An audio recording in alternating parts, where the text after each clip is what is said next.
Hi, I'm Shane with ScaleTrains.com. I'm here with Ian to chat about the latest production run of SD40-2s. So let's talk about the Union Pacific mid-80s repaints now.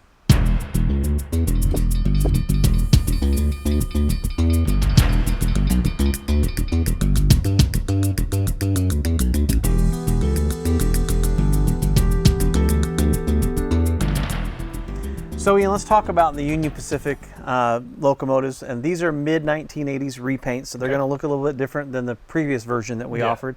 And let's start with lighting effects. You know, on this one you've got, of course, the strobe on each one, and that's going to flash just like the prototype, as you can see here in the video. And then with Union Pacific, we're going to keep that road name, road number specific detail going. You'll notice the first two units, 3612 and 3645, they're going to be an earlier version versus 3739 and 3754, which is a later version. Essentially, the first two are pre-80, and the later two are post-80.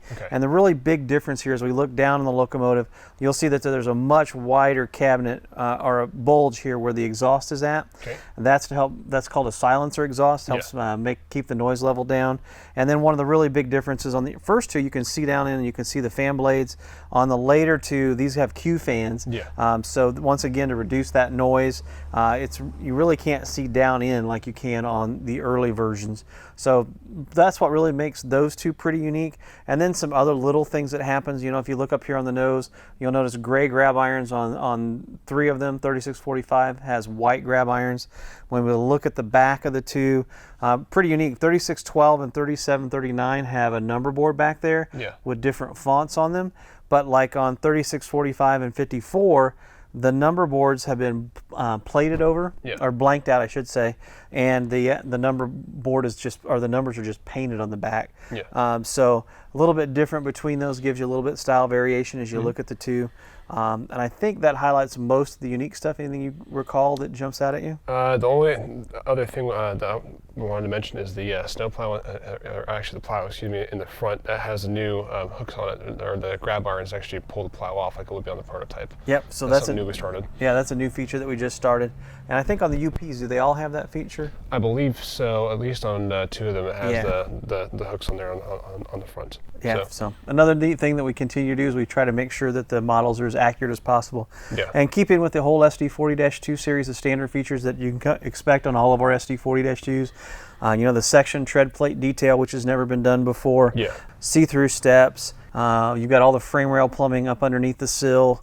You've got, of course, all the relief on the truck. So you've got the traction motors on the inward side of the third one on the inside the truck. Of course, die-cast metal couplers, cab interiors, and then when you take the shell off, you've got things like the power pack, which acts has two supercapacitors and helps keep the sound going and the motion going when it hits a dead spot in the track. You've got can motor, flywheels, giving you that maximum pulling power. We're seeing videos pulling 50+ cars with a single locomotive.